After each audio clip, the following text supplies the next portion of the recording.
CRN-TV is connecting you with the industry leaders who are protecting us from the latest security threats. Join me, Cass Cooper, as we highlight the expertise of women who are driving innovation and solving today's toughest cyber challenges. Welcome to Channel Women in Security. Welcome to another episode of Channel Women in Security. I am here with my fast friend, Ginger Chien. Hi, Ginger. How are you? Hi. So glad you're here. So when we first met, you were an executive working at AT&T, and since then you have retired. So I think you're our first kind of retrospective approach to being a woman who works in security. So before we get started, tell us a little bit about yourself, and then we'll get into the question.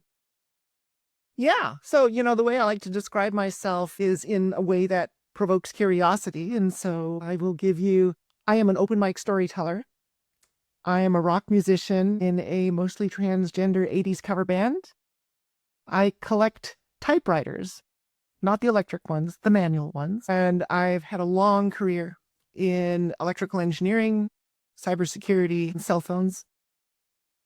Well, you recently retired from a very impressive career, like I said, at AT&T as a patent engineer.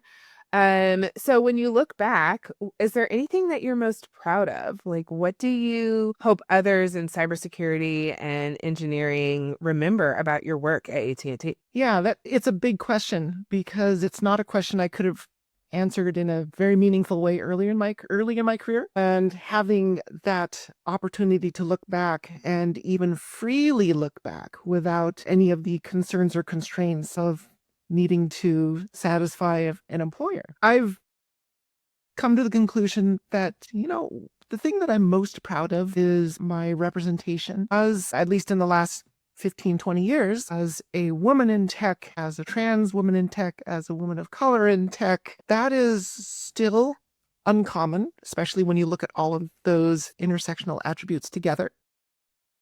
And I would never have imagined that the representation would have been a big part of how I see my past history until I started hearing how people reacted to that and spoke privately and openly with me about the space that authenticity opens for people in general and the possibility that if someone else can be courageous, that they can be courageous too. That's why I've come to the decision that I think my representation, more so than the technical contributions themselves, of which there are many.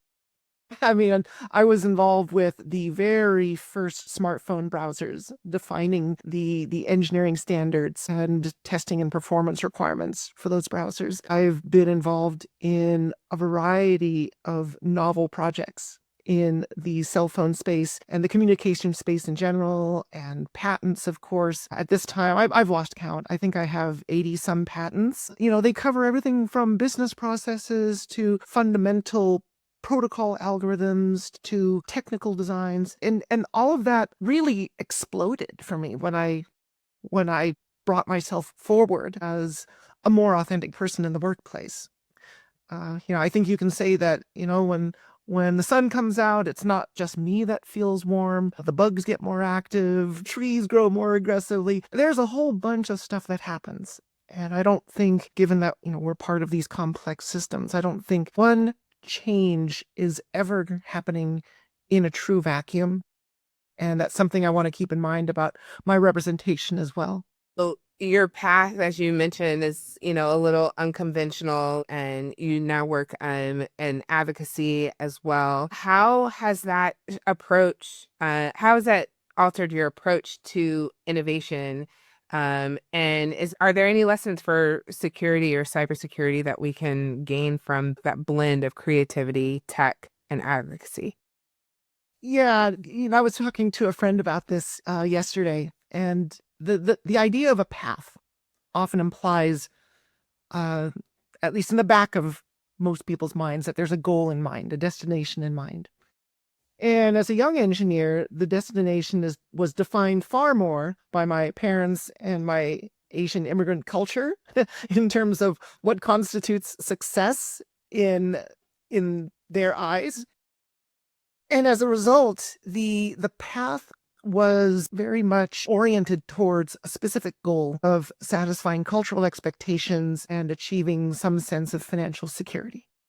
And for my parents, that meant a good education, do a good job, be quiet, don't make waves, and you'll be secure. And for them, who, my parents came from a history of growing up during a world war, it was a very big deal to have that kind of security and to focus your life around that. And perhaps one of the opportunities of being in the US as the child of immigrants is the opportunity to look beyond what was still a very important goal and to look more towards things that have meaning and that fulfill larger purposes. And as a result, the way I've seen my engineering path early on was the accumulation of experience and expertise and knowledge. And I don't feel entirely comfortable today sitting with simply having acquired a lot of knowledge and a lot of expertise. I think as one gets older, I've certainly been asking the questions, what is it that I leave?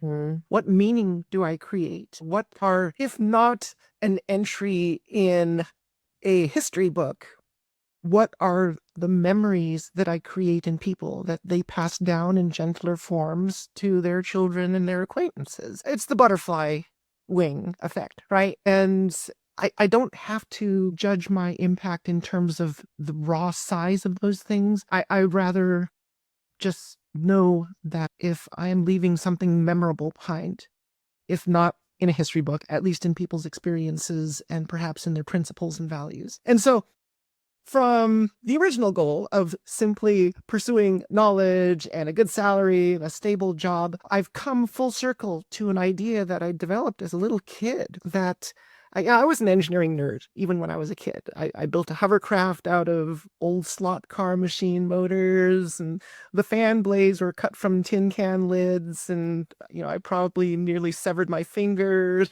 a few times. But, I was playing with flashlights and figuring out, well, what is it that makes a good flashlight? I've got these light bulbs, I've got foil, I've got batteries. And all of the decisions that we make in engineering ultimately are about managing the fears and the risks that we face in a very entropic world. And so from that, I decided at an early age that, hey, engineering, this is in service to humanity. Yeah. That's why we engineer. Yeah. It can be for sport, it can be for fun, but ultimately it is something that people need. And when we get our needs satisfied, we can move into things that people desire. But I want to keep in mind through things I create and through the things I advocate for and through the engineering work that I've done and fusing those into a bigger message of keep in mind this bigger principle of, deal with your immediate needs to get by from day to day early in your career. But at some point, ask the question, what do you do beyond goals? Yeah. What is the purpose that you pursue? Yeah. And once you move through purpose, what is it that you want to have accomplished so that you can look back and see meaning? Yeah. So that's how I pull all of those pieces together. I love that thread. I love that thread of this is in service of humanity, because I think that's something when we think about when we're in school to learn something, specifically what some would call like the hard sciences, like the engineering, the software design, like those things like that. We don't necessarily think about how people are going, we think about how people are going to use it in the terms of, is it functional? But we don't always see how is this going to improve the life cycle of somebody else, and technology and like the cell phone and like the cybersecurity around it and the things that your teams at AT&T and the patents that have been built have revolutionized and changed the way that we do our lives, not just the way that these devices function. And I think having that thread of what am I going to leave behind via this work and via my personal story is such a cool way to think about it. I hope we all have that at the end of our careers. And I don't want to say end of our careers because you're clearly going to, we'll talk about this in a little bit, but you're clearly going to go on and do other things, right? Like, but when you leave one big chunk of your career and move into something else, I hope that we all are able to have that meaning and look back and say, like, I did something here. I made something here. I left it better than I found it here. Like, I think that's really cool. Yeah. And I would add that, for those of you who are in the early phases of your career, be kind to yourself. These are questions that are really hard to seek clear answers for. You may simply not have the experience or not in the right moment in your life to be able to think about those bigger questions. Yeah. But don't shelve it completely. I think that's the important thing, because you want to be able to revisit it and find it as soon as you're ready to start looking a little more deeply into those questions. And you don't want to let them sit for convenience, getting dusty for 10 years, because that's 10 years that you're not going to be able to get back and make decisions on what your direction might be. Yeah. Yeah. So in your time at AT&T, how did the cybersecurity landscape shift? I mean, now we talk about it a lot, especially in the channel of like what people are using, what product stacks they're doing to secure their data, to secure their infrastructure, all of that things, their hardware. But that wasn't always the case, clearly. So what have you seen shift, and do you see any emerging risks that the next generation needs to be aware of? Yeah, I think the shift that I've seen, if I go back to the days of analog communications, substantially one way in terms of the volume of data, eventually becoming two-way, the integration of digital technology and digital identity, and connecting that with all aspects of privacy, finance, personal safety, which is something those of us in minority communities think about. The world today is I think it's far less resilient in the sense that a lot of very critical functions exist on a knife's edge.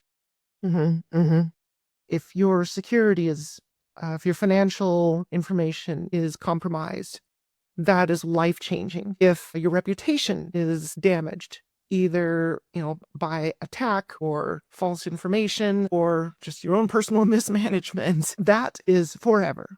And so the consequences of the world of risks has changed dramatically over the course of my lifetime, where it used to be simply something you could manage through personal relationships and restoring trust and solidifying the interconnections that you have with a small local community of people. That's pretty much all that mattered, unless you were a celebrity or a major figure. Today, it is a far more fragile and unstable sort of situation, which, what that tells me is, yeah, we've amplified the kinds of information that are at our disposal and that describe us. But I don't know if we've really thought about the dimensionality of those kinds of information.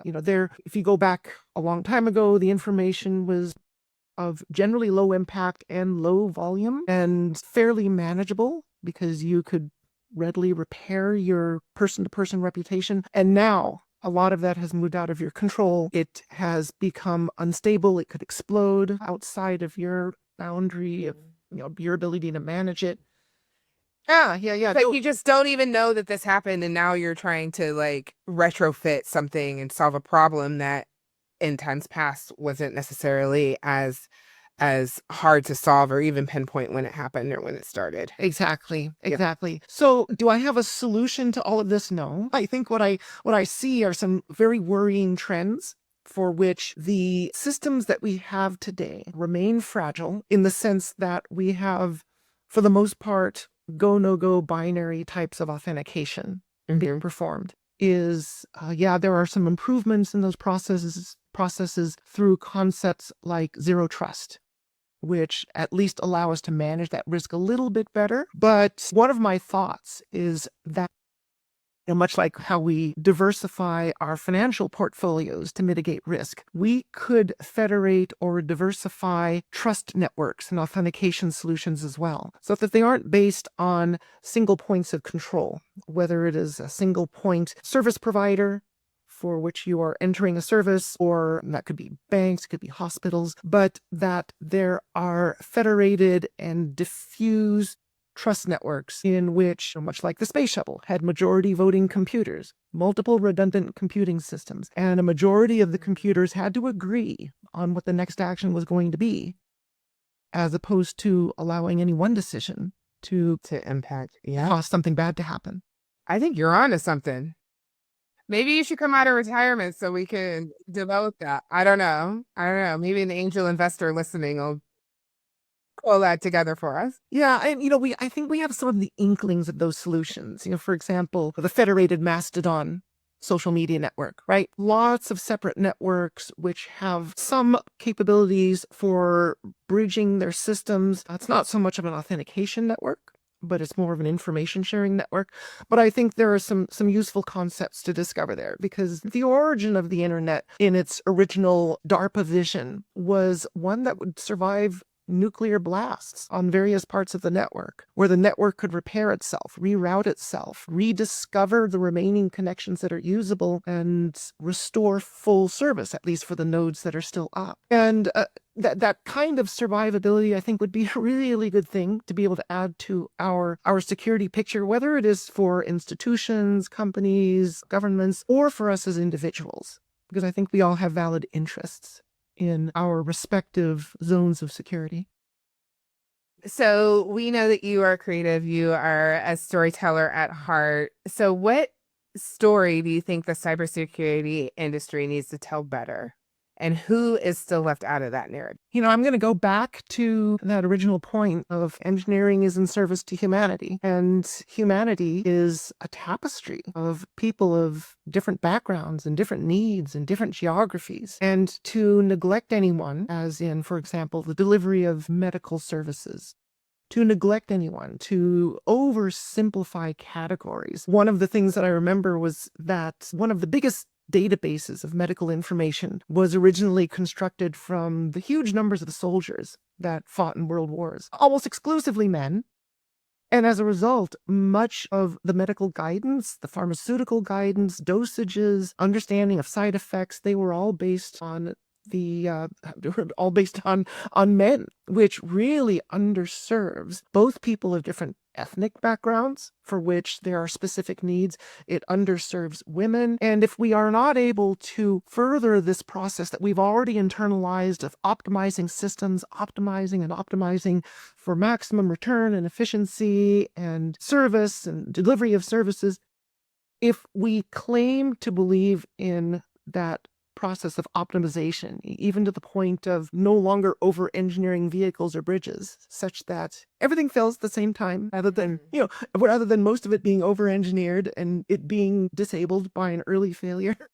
Yeah. I think we need to really focus on the complexity of the humans that are in the system, because we can't be faithful to this principle of optimizing and delivering if we aren't willing to look at the complexities of that human tapestry. So that is what I would like all engineers, all institutions and organizations, and even cybersecurity thinking to keep in mind, that it is, yes, it's inconvenient, but it doesn't really fulfill any of the bigger principles that I think are essential to the practice of engineering and to being able to sustain healthy and happy and thriving populations in a growing world. Yeah. Awesome. Ginger, it's so good to know you. The way your brain operates is so cool to me. Is there anything else that you want us to know about you or about what you've got going on? Where can we find you? All of that. All right. Well, one of my big joys is playing in my band. And can I share the... Absolutely. Tell us. Oh, yes. So the URL for the band is thenastyhabits.com. Okay. And I would just suggest that you do it on a personal computer, because we don't want people being like, excuse me, we don't want the cybersecurity people to come, IT, what are you doing? Why are you searching the national habit? And, the thing is we are squeaky clean. And going back to that notion of, what it is about authenticity that heals and creates and bonds people together. Our band, originally had a lot of negative opinions to fight through. But when we started playing for bigger audiences. One of the things that we discovered is that fun things like music and play and arts, they are infectious and contagious. They can be inspiring. They can just be a blast. And at our shows, especially the ones that we play at festivals, the toddlers are often the most courageous ones. They don't care who's watching. They don't care who's judging. They don't have jobs to worry about or reputations to worry about. They come out into the front and they're dancing to the 80s music that we play. And that courageousness is inspiring for others. And then the moms and the dads come out, and yes, they're there to tend to their kids, but I think they want to dance too. Absolutely. And then the elderly people decide, you know, what the heck? I've got nothing to lose. I'm going to come out and actually enjoy myself. And they come out and dance too. I love it. So, there is a message there that I've internalized, that authenticity, especially when you have support, whether from a venue or from leadership or from city officials. When you have that support and some authority, it creates a lot of safety for everybody. That's why I say allies are so important. Yeah. Because it is that collective message that, this is the world, the bigger world of joy and fun that we want to grow and that we aspire to. And that is probably my one big non-technical message, but trust me, maybe we'll talk about this in the future. Those same ideas come into my lectures on strategies for patenting and inventing. They come into my strategies for healthy workplaces that I share with different groups. I'm really at a point in my life where it's exciting to be able to pull all these pieces together and see that they're cohesive and they make sense. Yeah. Awesome. Well, thank you so much for your time and talking with us today. And we look forward to seeing you in the Nasty Habits someplace soon in person. Thank you for watching Channel Women in Security from CRN TV. Be sure to subscribe for more stories from the women who are shaping cybersecurity, breaking barriers, and making their mark on the channel ecosystem.